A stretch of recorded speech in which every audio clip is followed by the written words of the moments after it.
Hey, no DQ Galaxy, SonGoshuaku's here, and I am going to give my quick predictions here regarding WWE Summerslam 2019 with a little bit of a twist. Since it is a special event, I'll go into a little bit more detail on why I feel these outcomes are going to happen. So, let's get started. Drew Gulak is who I got down for the Cruiserweight title match because they just put the title on him pretty much. Goldberg, obviously, he's going to squash Ziggler. It's not the ideal match I honestly had for Goldberg's last match, if this is his last match, but for the tiebreaker question, I got 90 seconds. I really don't see it lasting that long. Next up, I have Charlotte Flair. Listen, Trish Stratus is an all-time WWE legend, but she's had her moment. She's had her time to shine. And here in 2019, currently it is Charlotte's time. So I think it's going to be a really great match. It's actually one of the two matches I'm looking forward to the most, but I see Charlotte Flair going over in this one. There just really is no reason for, what is there left for Trish Stratus to accomplish.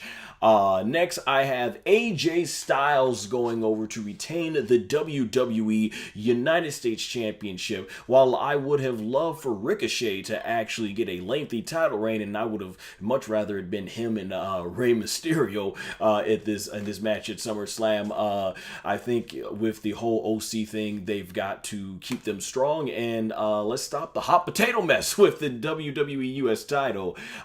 Next up, I have The Fiend, Bray Wyatt. And one of my all-time favorite WWE segments when Jim Ross had a sit-down interview with Stone Cold Steve Austin and The Rock. Austin told The Rock when it came to defeating him for the, at the time, WWF Championship, he said, "I need to beat you, Rock. I need it more than anything you can ever imagine." And to me, that is what this whole renaissance of Bray Wyatt's character is about. He's always been a tremendous character, a tremendous performer, but the thing is, he needs wins. Victory is the name of the game when it comes to Bray Wyatt as the Fiend succeeding, so he's got to go over Finn Balor, and I think this pretty much sets up maybe for Finn to return as the Demon, and then you have Bray go over again to really make a statement.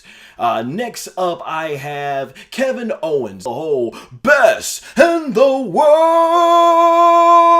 Okay, enough of that, right? It wouldn't surprise me if Shane McMahon goes over, but pretty much I expect I'm hoping Kevin Owens wins, and that's the end of this whole storyline. So yeah, KO's my pick. Next, we have Kofi Kingston. I chose him to retain the WWE Championship. You know, oftentimes when it comes to these storylines with WWE, it feels like often they will, in favor of their recent history, they will throw away their distance history. This one, it feels like the opposite. They're taking the distance history and throwing away the recent history. I love that aspect that they're going back to 2009 with Kofi and Randy Orton, but when it comes to the recent history, let us not forget that Kofi Kingston, battered and broken, still defeated Randy Orton in a gauntlet match.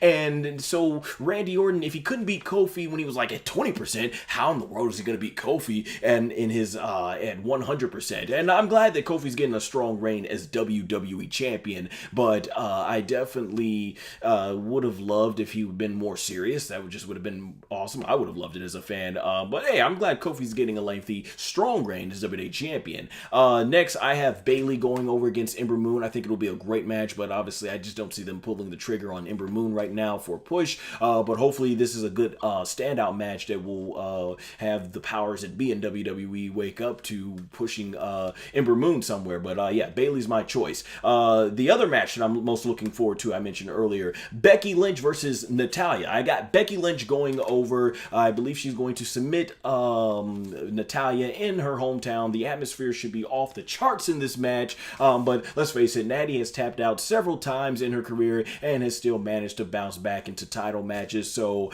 Becky Lynch definitely needs the win. And in the main event, I have Seth Rollins going over. You have had Seth Rollins, the WWE that is, had Seth Rollins get dominated and destroyed over and over by Brock Lesnar, and then he vows to win some way, somehow. Hopefully this match is better than what it was at WrestleMania, but I feel like Seth Rollins has just got to go over here, because elsewise, why make him look so weak against Brock Lesnar?